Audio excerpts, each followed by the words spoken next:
I hope he keeps like this whole little thing. He's like, oh, nice. I had something on my lip, man. Anyways, I was going to ask you, how are you doing? I'm good. My knee's feeling better. You got your breath caught? Oh, yeah. You don't need CPR? Not from you. Hell no. I'm adamantly denying CPR from you. Thanks for the offer, but I'll take my chances upstairs. Yeah. Or down below. I mean, whatever happens. Well, hey, this is exciting news, though, that for our studio is going to be... We're moving. Yeah, we're moving. We're moving. Hopefully on our YouTube... 10 vertical feet. Well, Not true.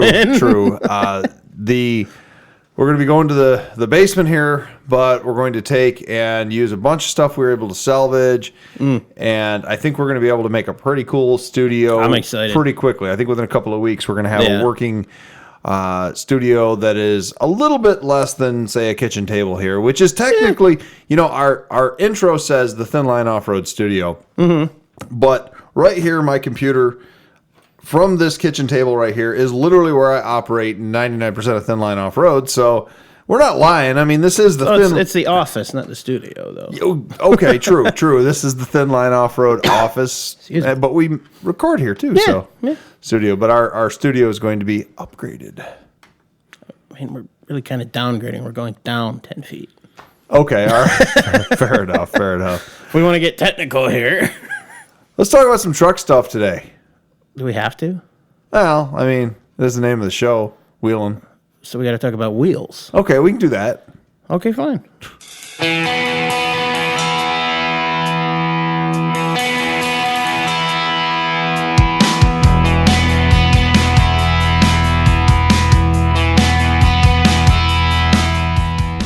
It's time to hit the trail, lock in those hubs, and throw it into low range.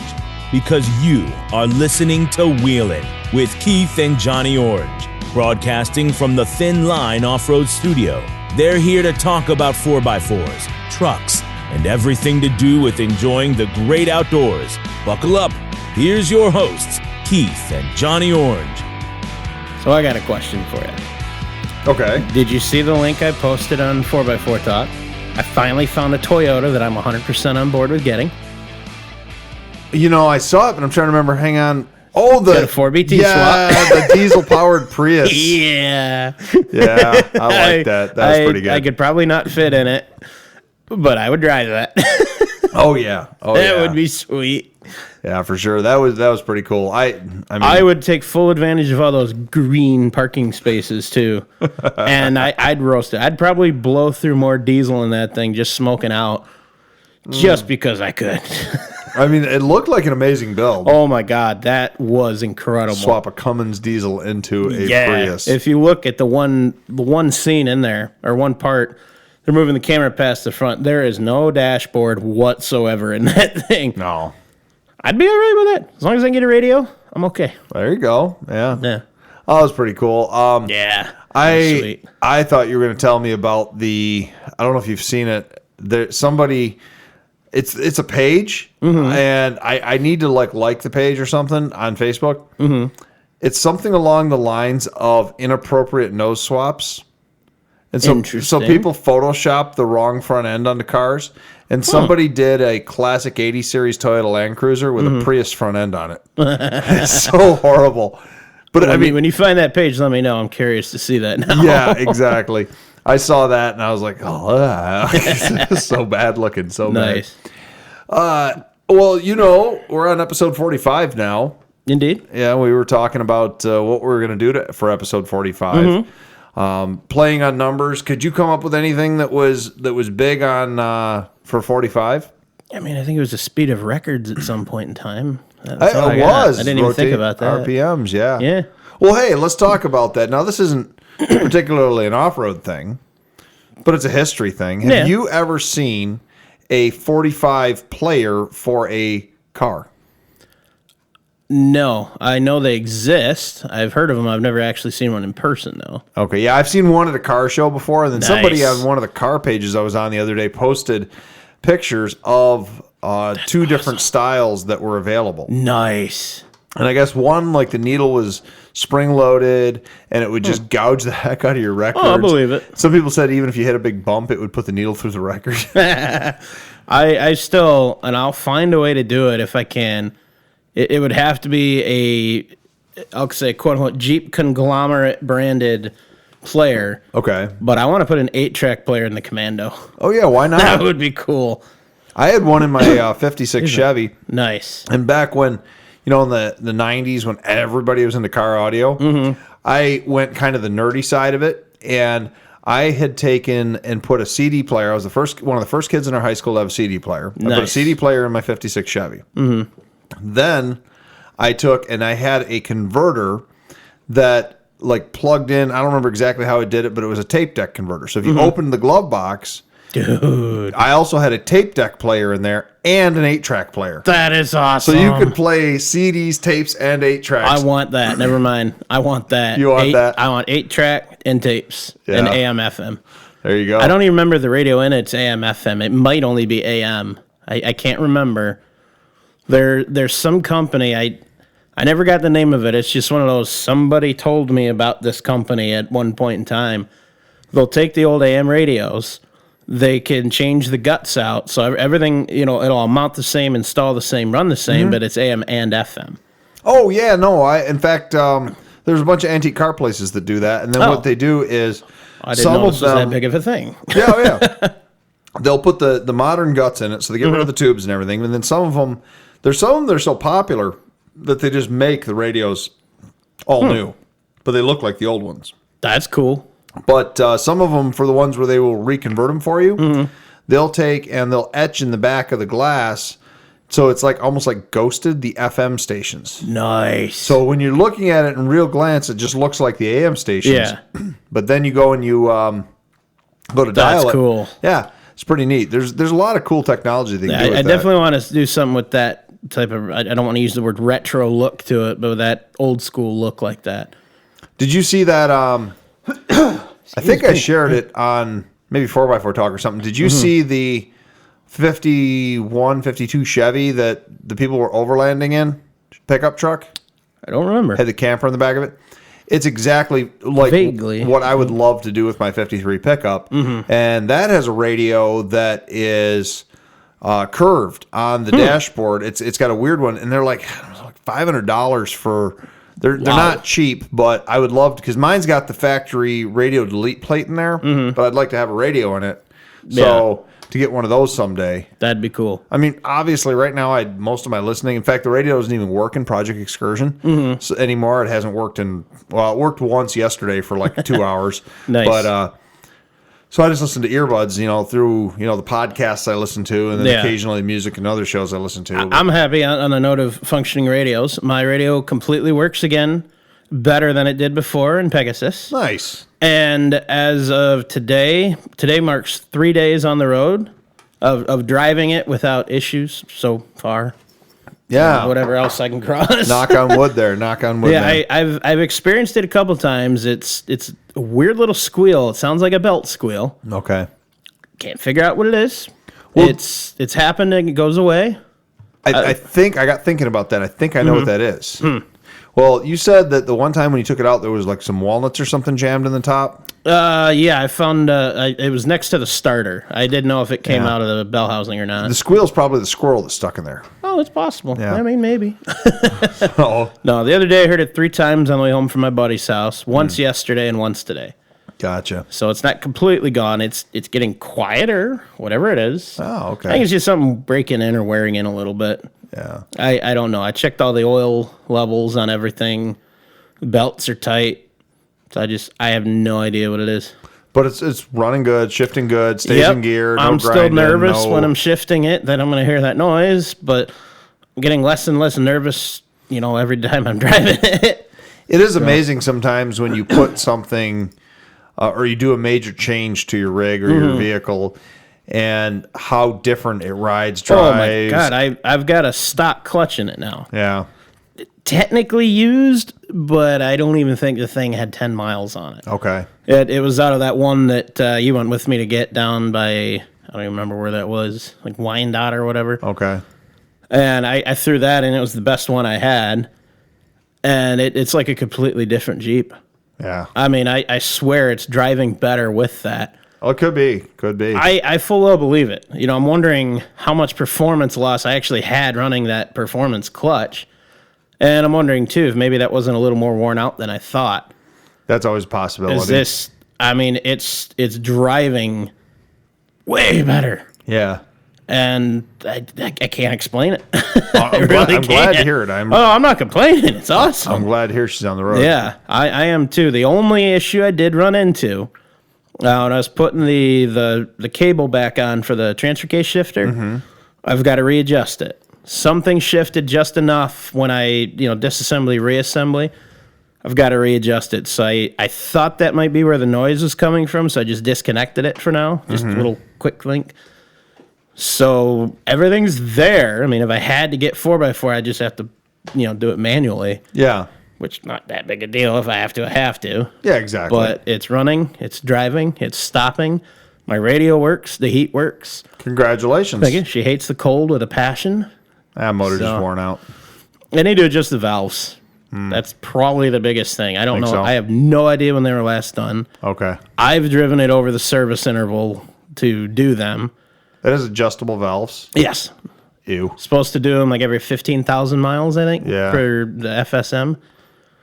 I've driven a lot more than that, so I know they need adjusting. For our listeners that are not that familiar with Pegasus project here, it's a Jeep TJ, but it does not have a 4-liter in it anymore. It has a OM617 5-cylinder Mercedes diesel. Yeah, 3-liter. Yeah, three. I said 5-cylinder. Yeah. Yeah, 3-liter. Yep. Yep. I dropped a liter and a cylinder. Which, speaking of that, and this is not an episode about that, although we should do one of those in the future someday. Oh, that's all right. We should do an episode in the future. Did you see on the museum page that it's the anniversary of the Mercedes diesel? No, I didn't. Yeah. Or was that the one you posted about the Unimog? Or is that a different one? Yes, I think so. Yes, I read through that. Yeah, briefly. It was an anniversary. It was a couple days ago that it was, or maybe it wasn't the Unimog one, but I don't have the exact date now on the top of my mind. It's kind of gone and passed. But last week was the anniversary of the introduction of the Mercedes diesel. Oh, and I didn't the Mercedes that was the first successful passenger car diesel engine. Oh yeah, and the roots of your engine go back to that original engine they did. Yeah, so the roots to that one, like you said, they go back to what's his name in Germany. Yeah. I think your cat's getting in there. What? Yeah. They're hungry. But anyways, on this episode, listeners, in case you have not figured out what we are talking about, we're kind of rambling around. We got a lot of things going on, but there is a bit of 4x4 news this week. We'd like to talk about some of that. I guess you just told us about Project Pegasus. Yes. I can tell you a little bit about Project Excursion before we go to break. Project Excursion, as you know, now has actual tires with tread on them. Mm-hmm. And they're very nice. I like the wheels a lot. I think I was mumbling about this 30 episodes ago. Probably. About having bald tires, but no, she did not get the 37s that it was planned for Yet. I do have another plan in my mind for going to larger tires eventually. I went to the same 285, 75, 16s that were on it. However, for the first time in my 4x4 daily driver life in at least almost a decade now, I don't have BFG all-terrains. I've been a BFG all-terrain guy for my daily drivers. I didn't know you were one of them. Yeah, well, I've had they're great tires. They are. I'm not going to deny that. I mean, I've had Swampers on the Land Cruiser. I had Pro Comps on the Land Cruiser. Trying to think what else I had on. Well, no, I mean, I did have on the F-250. I had Pro Comps for a little while, but they were on it when I got it, and then I went to some Federal Courageous that I had gotten like dirt cheap or something. Or no, I have that backwards. It had Federal Courageous on it when I got it, and then I got some used Pro Comps and threw it on there. Nice. But actually, purchasing tires, I've been going, or newer tires, I've been going with BFG all-terrains. Mm-hmm. Well, a friend of mine, Osvaldo, He has an excursion, and he happened to be over dealing with some other stuff that I was selling him, and he saw the 37 sitting there, and he's like, man, I really want to buy those. We ended up working out a deal where he gave me some cash plus the brand new Cooper Discoverers, I think they're called, or Adventurers. Cooper Adventurers. I think they were Adventurers. Yeah. Cooper Adventures, which Cooper is, I believe, the only tire company that makes all of their products in the United States still. I think so, yeah. Yeah. I haven't talked to the rep in a long time. He had just bought these tires. They only have a little under 7,000 miles on them. They're like brand new. Plus, I got his wheels. We actually jacked up his Excursion and my Excursion right next to each other, and we swapped all the wheels over. I didn't know about that. He has the bald all-terrains now, and I've got his aluminum wheels that have been painted kind of that gunmetal gray with the center caps. It looks like a shot blast finish. They're really nice. Yeah, I like them. I liked the fact that I got rid of some of the chrome. I hate chrome with such a passion. Back to what we were talking about earlier. Mm-hmm. That first day when I drove to work, I'm like, "Where's my all-terrain hum?" I mean, these are an all-terrain tire, but they don't hum like the BFGs, or at least like worn-out BFGs with 100,000 miles on them. Yeah, and no wobble, no nothing. And but now I'm like, is my front end okay? Like, I've been asking myself those questions for 3 days because it's been longer than I thought I really care to admit or figure out since I've been able to drive Pegasus. Yeah. So it's all these noises. I'm like, I can't remember if that was normal or not. Most of the answer to that is yes. Yeah. Still, it's like, all right, I don't remember. No, I think that's normal. Exactly. I mean, I'm starting to remember now on day 3 here. Mm-hmm. So I still, I'm about halfway through this tank of fuel. I got to finish this out and one more, and then I'm going to change that oil and pray to God and any maker anywhere that there's no big chunks or teeth on the magnet. Let's hope, man. Oh, I'm going to be pissed. That will not be a good day. Well, let's hope. Yeah. Well, we've covered our personal stuff. Why don't we talk about some of our national 4x4 news when we come back? Sounds good. See you in a bit.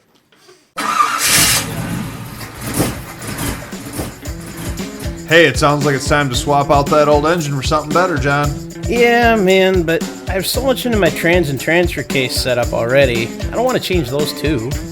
Sounds like you need to call Quick Draw Brand Adapters. They specialize in conversion bell housings for nearly all diesel and gasoline engines, including the new 2.8R Cummins.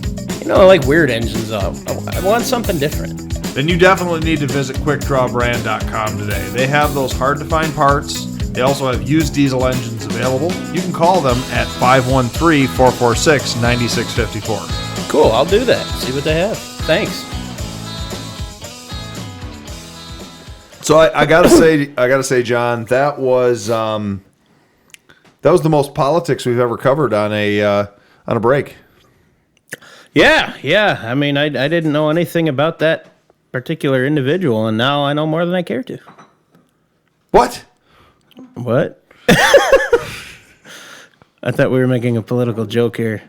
I was talking about the cat politics. Oh. Yeah. Well, ignore the rest we're apparently out of cat food at the Thin Line Off-Road Studio, and we have 4 cats. Yes, we're cat hoarders. Yeah, you don't have 4. You got like 8. Yeah, well, I know. I swear. They just seem to be everywhere all the time. And they were actually causing problems during the last part of the podcast. We could hear, you might have even heard them hissing in the background, and they're all fighting. So we need to go get some cat food for them. In the meantime, they are eating some Swedish meatballs. But there was definitely some politics of... I told you how to solve the problem. Just don't feed them. They're going to fight. You know, the loser will be eaten by the rest of them, and then you're good for a couple days. Yeah, the thing is, I'm not really... They're all kind of scrappy. I'm not sure who would win.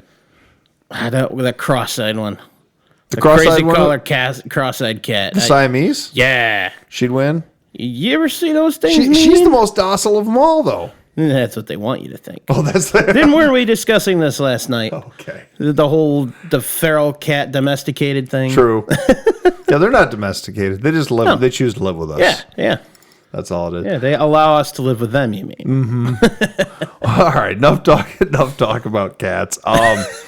So in 4x4 or automotive news, we got a number of things. I've got one. I remember. I kept forgetting it, and I remembered it. I don't think it's quite 4-wheel related. There's 4 wheels on it. starting in 2021, the DeLorean's coming back. Yeah. An approximate estimation. Yeah, no, I've seen that. Yeah. The DeLorean Motor Company out of Texas has purchased I thought we talked about this before. We may have briefly, now that I say it out loud. They purchased the remaining stock of DeLorean parts years ago. The guy went through, he bought everything he could find that was original, bought all the rights, blueprints, everything.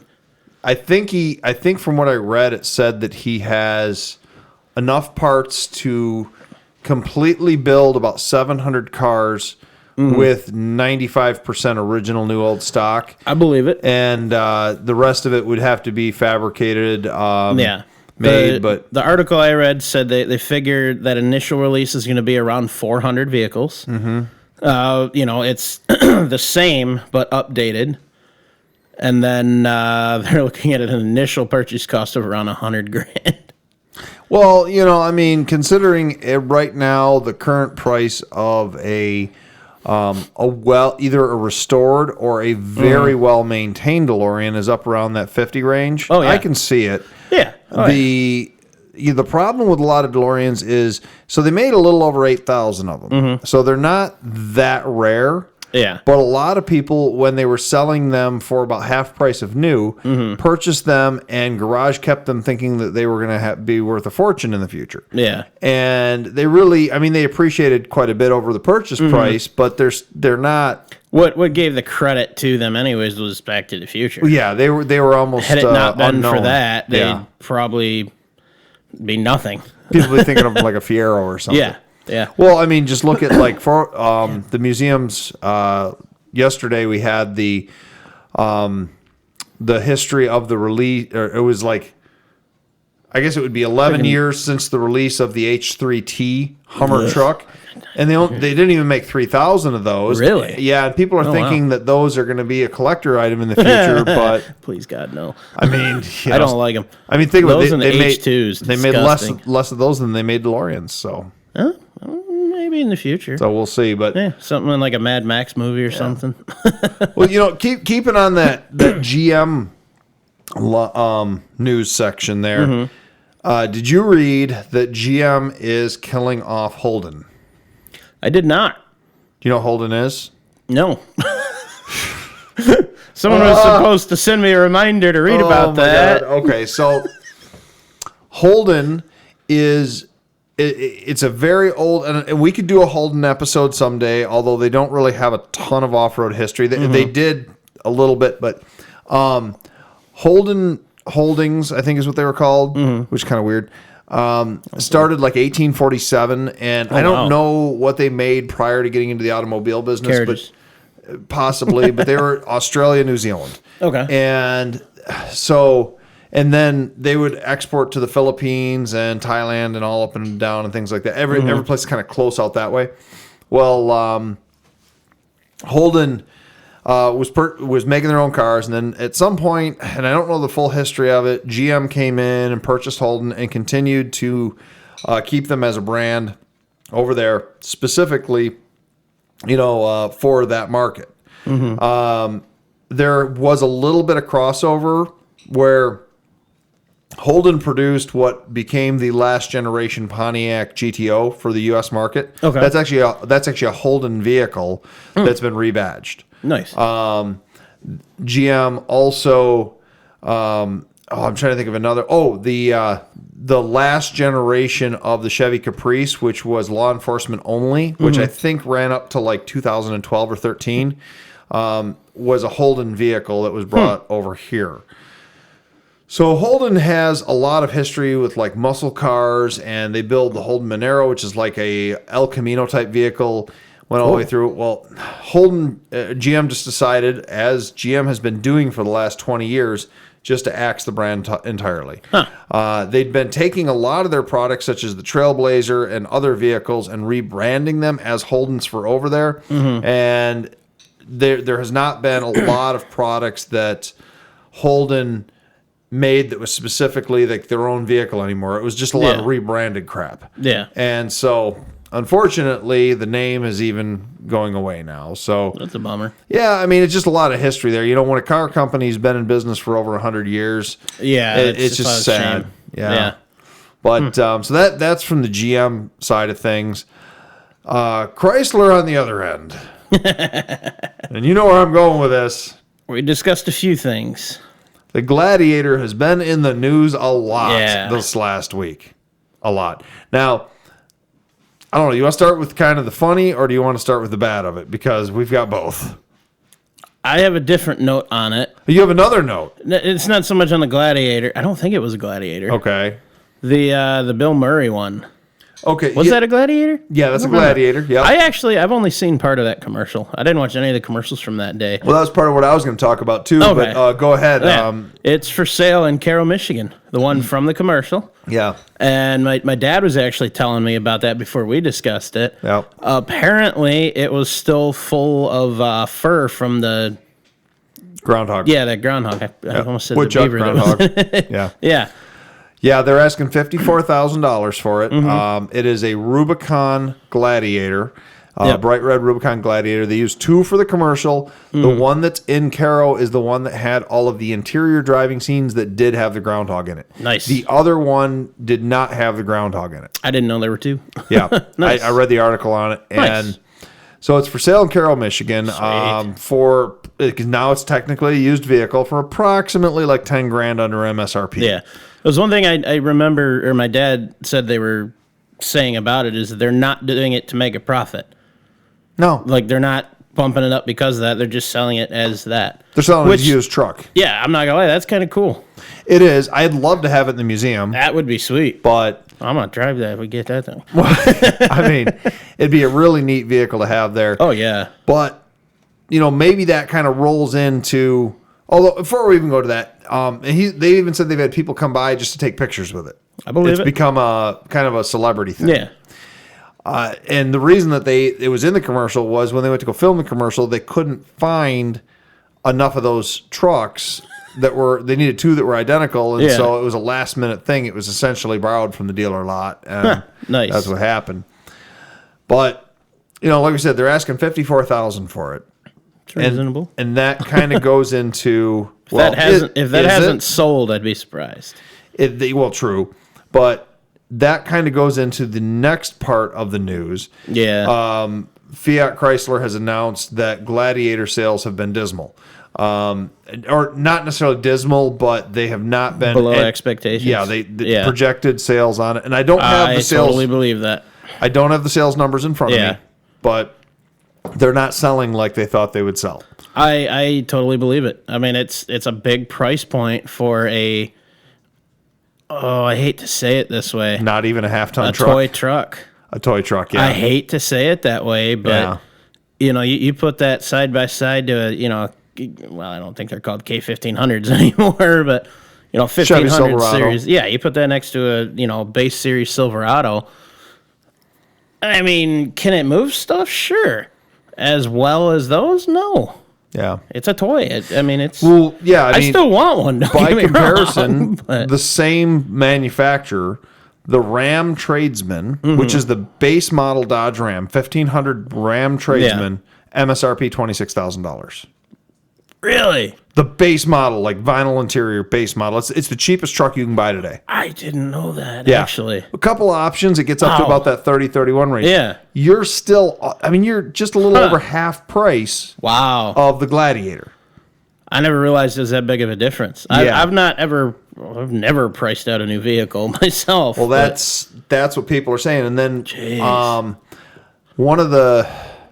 might have been one of the forums I'm in or something. I don't even remember now. This week's gone by like a flash. But somebody had said it is priced out. The main competitor currently to the Gladiator is the Toyota Tacoma. And they were saying you can do a fully loaded Toyota Tacoma with like all the bells and whistles, the off-road package and everything for still like $15,000 under what you can get a similar Rubicon Gladiator for. Jeez. And so they've priced themselves, and the Tacoma has more of a carrying capacity and a tow rating. So, man, what's going on here? Like Jeep, I love the look of the Gladiator. Oh God, I do too. I think it's a great looking vehicle. Yeah. I think it has a lot of potential. Is this a price gouging thing? Is this we've put so much money into it. We've got to get this much back. What's going on? Why is it so expensive? Yeah, I don't know on that. I know they're coming out with the diesel. Was it this year or next year or something? I think it's next model year. So this year we'll start seeing them hopefully. And I mean, even that I know is. Well, let's add another $10,000 to the price now for the diesel. That's what I was gonna say. You're adding a lot more to the price for that. That would be cool. Yeah. Don't get me wrong. If I had that kind of money, I'd get one.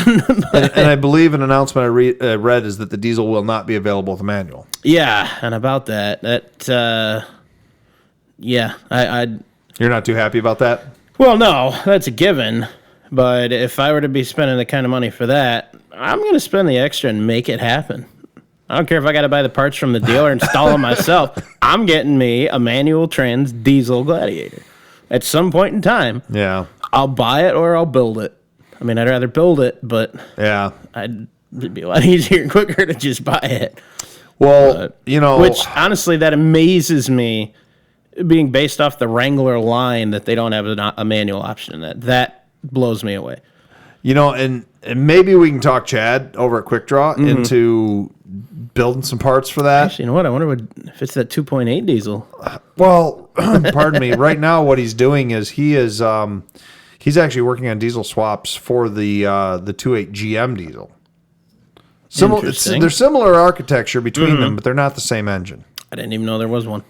Yeah, well, so the GM Duramax is the 2.8 one that get in the van and stuff. Okay. And in the Silverado truck, nice, I believe.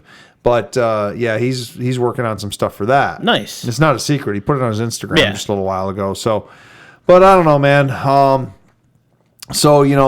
That price thing with the Gladiator scale. Now, the last thing that, man, I don't even know how this happens. Uh-oh. You know where I'm going with it, right? I don't know right now, and I'm starting to get scared. What's happening? What's going on? The Gladiator at the Chicago Auto Show. Mm-hmm. They had an indoor off-road course to display to the people coming to the show. The Gladiator got stuck on its own indoor off-road course that was designed for the Gladiator. That is absolutely hilarious, and obviously a result of very poor planning. Oh. I don't know. I've only seen parts of the video. Mm-hmm. It appears to be high-centered. Yeah, I think that's what it was. And which there was a number of people that when the Gladiator was coming out that said this thing's too long, it's not for off-roading, and they might have proved their point. Yeah, people were saying that this should come from the factory with 37s on it. I'd be okay with that. Yeah, I mean, yeah, because 37s are the new 35 or new 33. Yep. Why not put 37s on it from the factory, lift it up a little bit? That would be sweet. I could see. In fact, I could see that. If you're going to buy something that's a $60,000 truck, which, by the way, I'm not spending $60,000 on a new vehicle anytime soon. If I'm doing anything close to that, it's going to be that Cybertruck. Yeah, okay. I'm trying to remember. That was it like 76? It was either 69K or 76K, something like that. Yeah. Was for like the fully loaded tri-motor option. Yeah. But anyways, back on point. But yeah, but you're talking with this Gladiator now. You're spending all that kind of money now. People will spend on a brand new vehicle, or if you're an enthusiast, they might spend an extra $10,000 or $15,000 on wheels, tires, lift kit. Yeah. Maybe some bumpers, things like that. If they made the Gladiator at that $60,000 price point with a factory lift kit, factory big tires, it's not going to cost Fiat Chrysler another $10,000 to do that. Oh, no. You're talking taller springs, maybe a little bit different work suspension, a little bit more rubber, throw a winch on it, Well, the winch I could see being an option still. An option, yeah. Yeah. I mean, even building it up just a little bit. Yeah. I mean, would there be some change in production cost? Absolutely. But if you can, the markup on that stuff's so big anyways, they've got room to work. Now, by all means, I'm no Fiat Chrysler exec but I remember reading when they were hinting about the Jeep truck coming out that their idea was to essentially replace what the old S10 and Ranger and Dakota were. Mm-hmm. A simple pickup truck that you could get with your manual if you wanted, but simple truck that people could use, commuter truck. Mm-hmm. That was the idea for the Gladiator. Yeah, not at that price point. What happened? Yeah, I mean, you could buy a new S10. Well, not quite 10 years ago. Mm-hmm. 14 years ago, you could buy a brand new S10 for 16 grand, 18 grand. Of course, time value of money, it'd be more today. I get such a hard time seeing some of these prices on vehicles like that, but I've always had or been around used. Yeah. I've been in new, but God, they're so expensive. Well, and what's funny about that is, people buy new vehicles. Mm-hmm. And they think that, okay, I'm getting a deal or value or this and that.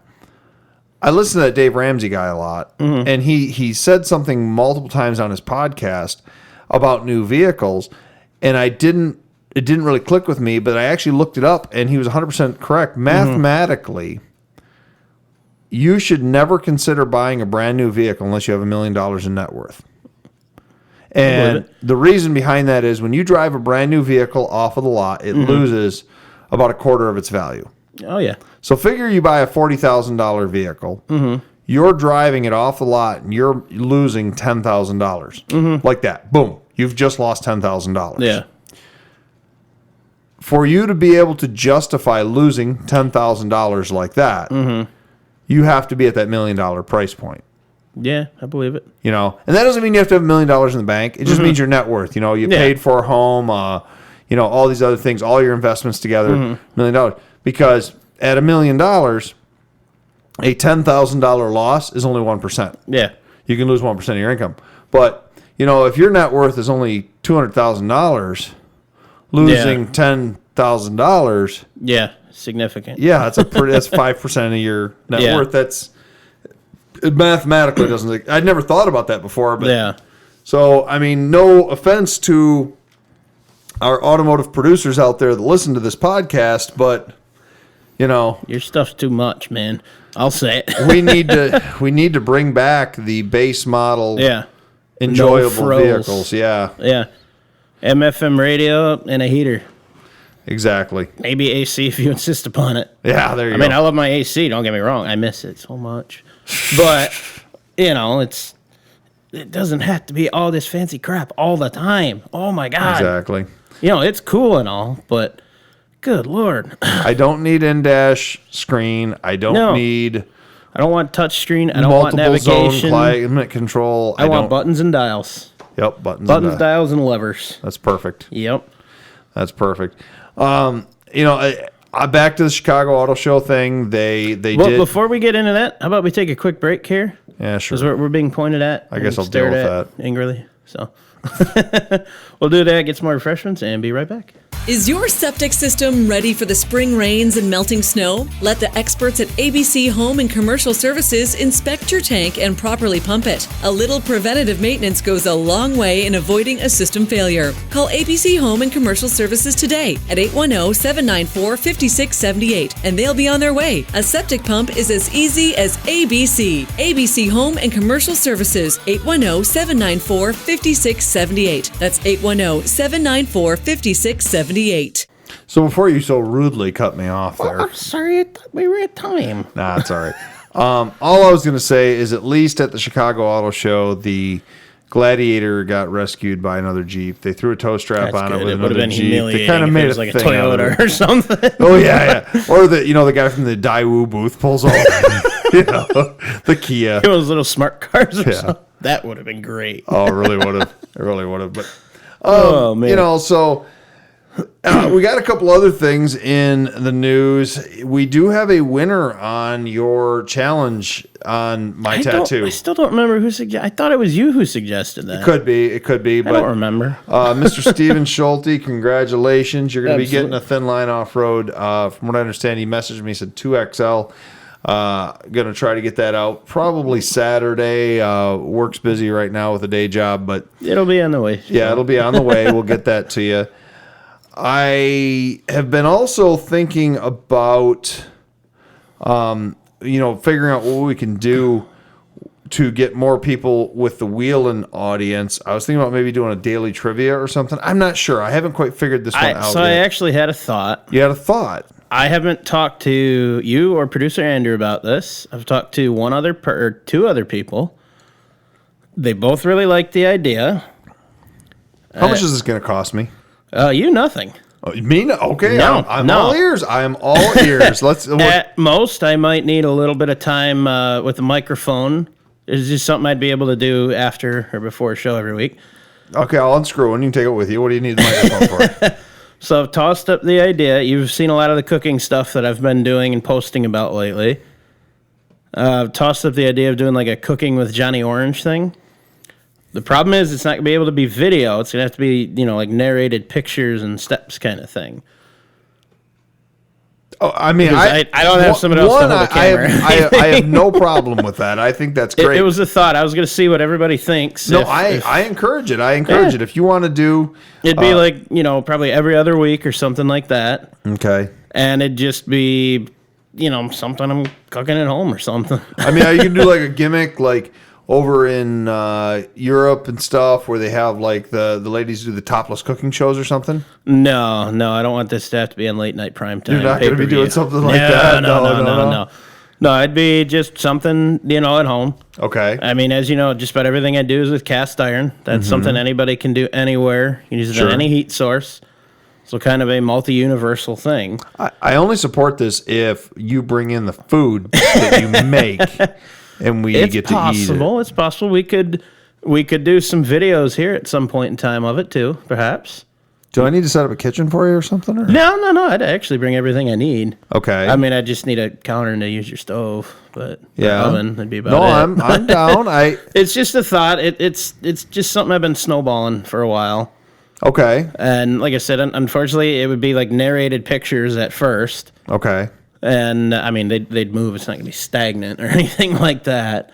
No, I mean, But it was I'm just down. a thought, just something. I mean, what do you guys think? Let us know. Put it on 4x4 Talk or on the Johnny Orange page. Let me know what you Comment on think. YouTube. Or that, yeah, wherever. Leave us another thumbs down, whoever that was. Speaking of, yeah, we had our first thumbs down on one of our. It was the last episode, Dana 44 the Dana episode. 44 episode. Yeah, I mean, the feedback's appreciated, but tell us why, please. Yeah. If you're still listening, I hope. I'm just curious. You never know. Yeah, I mean, it's possible it was an accident. I'd love to know, what did they not like about it? Tell us. We'll fix it if we can. But the show is not for everyone. No, that's okay. What amazes me is We don't have more. well, no, but I talk to people, and that are fans of the show. Oh, yeah. I run into them here and there. Yeah. And and I say to them, like, what do you even like about it? Like, you listen to us for an hour, and again and again, I get people say, and this actually just happened with Osvaldo the other day when he came over with his excursion. He was listening to one of our older episodes on Apple Podcasts on his way over. And he said, first of all, it was weird because it sounded like he was having a conversation with me, and then he got out of the vehicle. I got to comment on that. Well, hang on real quick. But guys that I've talked to, true car guys and gals, but mostly car guys, that listen to this show say that our format, the way we do things, it's educational, but at the same point, they feel like they are part of a conversation about a topic, and they like that. Like they feel, and I've heard from more than one person where they said they have like answered the radio, or they've talked back to it. I got a quick note about that when you. Well, I was just saying, that was good. I thought they were saying they talk back, and they're just like, they feel like, and that's one of the things where I eventually hope that we can bring on live callers and stuff, because people want to talk to us. They want to converse with us about this. So go ahead, John. I'm going to call my own mom out on Spotlight here. Oh my God, you're talking about just a few minutes ago? Yeah, so a little different on the same note though. So she's had a few times, she said she's been listening to the show and thinks I'm right there, and she answers me or comments to me. Because she's listening to you. Or to you, even thinking we're right there. Yeah. She likes it. And so not making fun of you here, Mom. We do the live shows periodically. This is not live, obviously. No, Patty, this is live right now. You can answer John right now, no matter. No, so they were watching an episode on Drive to Ohio or back from or whatever, and she was commenting on it. And then Keith goes, "And everybody have a Merry Christmas." And I said, "Everybody Happy New Year." And then they realized it was an old episode. Yeah. No, when we go live, we put it out there, what is it, a couple days or a week ahead of time. The next one's going to be live. We try to, yeah. Yeah, and when we do that, you can comment on the stream. Producer Andrew's sitting there at the computer ready to respond. Mm-hmm. And we go from there. We should do a live episode. We haven't done one in a while. I've actually heard of a product through another show that I listen to, and apparently people create an account and they put it on this, and it's slipping from my mind right now, but I guess there's a constant like scrolling feed of comments, not like you'd have on Facebook or something like that. Man, I'm totally, I had it at the tip of my tongue there. Yeah. But yeah, anyways, it's that's what it is they listen and then they're part of it, and it's not like Patreon or something where they have to subscribe. I don't know, but if I think of it again, or if I think it in the after show, I'll mention it. But it's maybe something like that where we can do that. That'd be interesting. Okay, there's a good question for our listeners. And if you want to talk about it on 4x4 Talk, or if there's someplace else, reach out. Would you rather, comment on something, like online after the fact? But if you want to be part of the show itself, would you rather call in like so many other shows do? Or would you rather have a scrolling feed where you can comment, where you can type something, where you can text us? That would be interesting, yeah. What is the platform in this day of everybody texting all the time? And I think that'd probably be more preferred. Maybe I'm wrong. That's what I'm curious about. Yeah. Huh. So I just wonder. Discord. It's called the Discord. That's what it is. You ever heard of the Discord? Nope. So you have a Discord channel. Producer Andrew can look into it. Producer Andrew's not even listening to us. Okay. He's waving.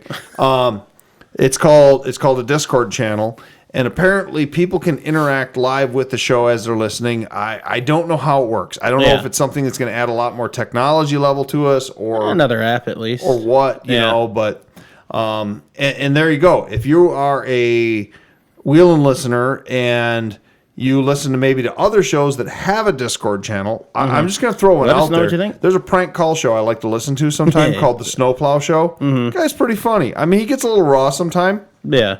But he's pretty funny. He has a Discord. Apparently, a lot of people like it. So is there anybody out there that listens to a show that has a Discord channel that wants to do that with us? Yeah. I've got one more comment to add here, being we're talking about producer Andrew. Yeah. No, it's a thank you. And you did a great job. We had a little technical error with last week's episode. We lost about 12 seconds of audio. Yeah, we almost lost Project Excursion, too. And he was able to recover it with some backup audio, do we call it? Backup audio. And did a great job with it. So, awesome. Thank you. Yeah, thanks, Producer Andrew. You almost killed me. I'm driving home from work. I had been running loud machines all day, so my ears are already ringing. Okay, so I've got my earbuds in. I got a pair of wireless earbuds that I picked up at Lowe's of all places, because I had a Lowe's gift card, and these are like supposedly construction worker ones, and they're not too bad. But so I'm listening to these. I got to see these. I didn't know there was such a grade of earphones. Yeah, they're not really construction grade, but they work pretty good. I got them on the car. They were like $17, so I'm nice. So I've got these things, and I've got the volume probably cranked so I can, the ringing in my ears is. So I'm listening to the show because, like I've said before, I listened for quality control to our show once. I don't typically go back again ever and listen.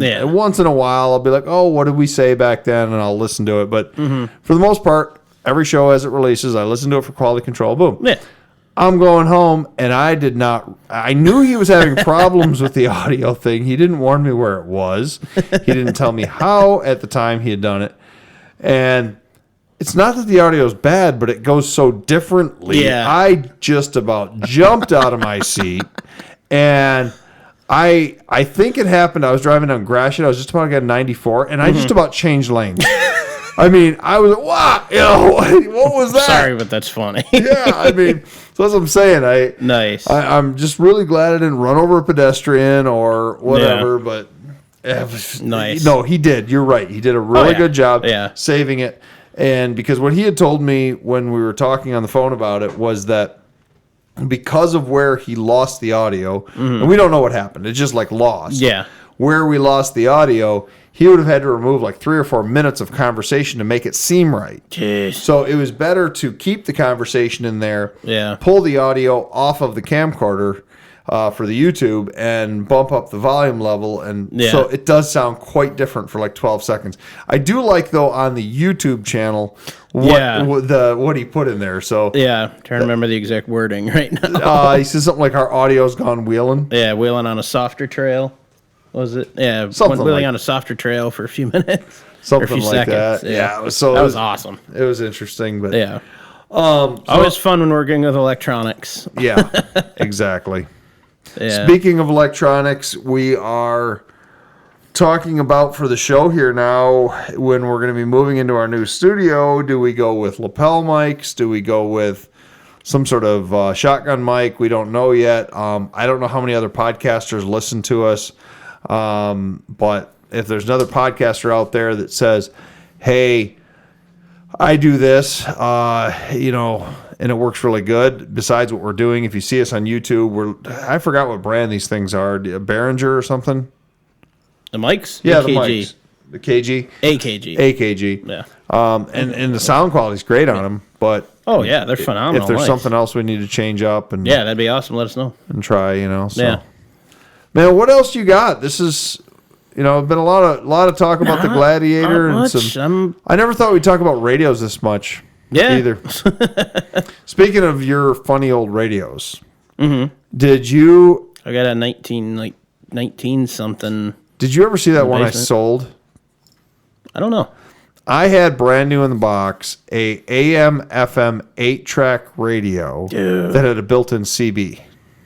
That's awesome. Yeah. You told me about it. Yeah. That is awesome. Yeah, I sold it. That's what I sold need it to for an the international Commando. scout guy. Nice. And I'm going to say he paid a pretty penny for that thing. I believe it. That does not sound like a common item. It's apparently a fairly rare radio. Guys are looking for them. If you find another, let me know. There was almost a bidding war on it when I got it. But yeah. Nice.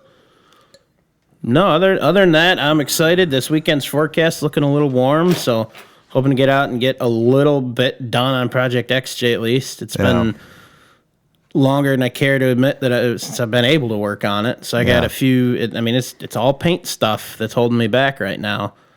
Obviously, I missed the deadline for the chili run thing. So wasn't that this month? It probably was. I don't even know. You're the same thing. I've been so slammed to work. I don't feel bad anymore. You forgot to. I did. I finally got the shop, the Thin Line Off-Road shop, cleared out enough where I can get the axle fixed on Project the Brat Pack. Very nice. But then we turned around and filled it with building supplies for the studio. So yeah, that happens. We're demoing out at work at our day job, a fairly large industrial building that had a mailroom in it, and the mailroom was full of. Did they have a female room too, or just a male room? Oh, several. Yes. Oh, okay. And they had several nice cabinet areas and some doors that it's going to be interesting. Oh, yeah. But, I was able to salvage enough material that I think we can probably put together something interesting. Oh, yeah. And, not that it's going to look great as, say, an off-road thing, but it'll be better than a kitchen. Although I like our kitchen table. Yeah. Well, they didn't know it was a kitchen table. Well, I mean. It's supposed to be like an elegant, handmade wood meeting table or conference table. Technically, this is two what they call pub tables because we're on pub stools, and this was from a long forgotten. This bartender sucks. I just got water. Yeah, there you go. This is from a very long forgotten historic place that a lot of people haven't even heard of anymore, called Kmart, and I remember that. Yeah.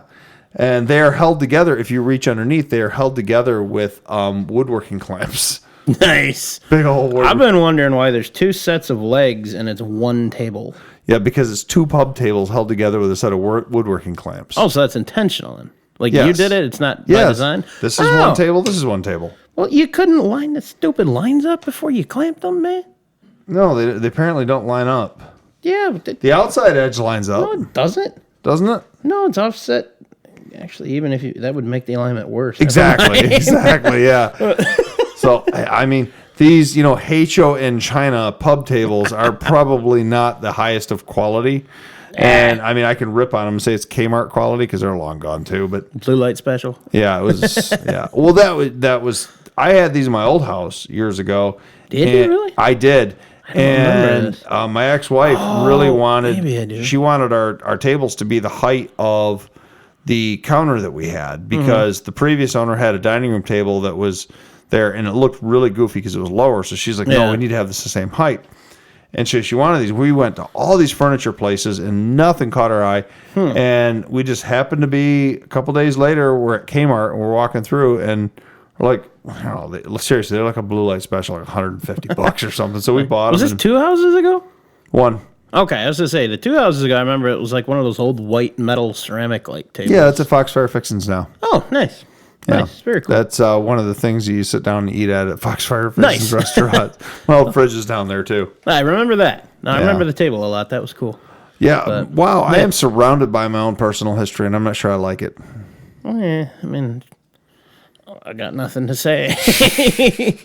Hey, it's not that this has any memories. It just literally it worked. Yeah. It looks good Yeah. here, so Oh, yeah. It is a nice table, really. worked out. But Yeah. I know some of the chairs are starting to lose screws and stuff. So, Yeah, a little bit. but That's easy fix. well, man, it's been fun. I think we should go over to the Patreon. I think if you listen to the Wheelin' show and you are interested in hearing us ramble on for yet another, anywhere from 20 to 12 minutes to an hour. Yeah. it varies. So go to patreon.com, look up Wheelin' with the apostrophe. You'll find us and subscribe. We really ask that you do that because at $2 a month is the lowest level. I mean, you don't get anything. Like $5 a month, you get some decals. What do you mean they and don't stuff. get anything? They get all kinds of bonus content. Oh, yeah. They get us. Yeah, you're right. We should pay them. We should really pay them. Yeah. But we'd love for you to do that. It does help to support the show. It helps to support. We were, like I said, we were able to break it. Yeah, I Jeez. know. We were able to salvage a bunch of material to be able to build the new studio, but we do have a need for some new mics. Cables. Cables. We need cables. And we're not sure exactly what we're going to do with some of the layout. We'd like to kind of get rid of this electronic mess in front of us, yet still have the same Fine, you're quality. getting rid of that. Yeah, well, I'm keeping that now. Same quality audio. So, we've got some need for it. And if you want to support us, that's the best way to do it. Yeah, $2 a month. It's easy. Yep. So, well, dude, let's go talk on Patreon. Sounds good. Thanks for listening and have a good one, everybody.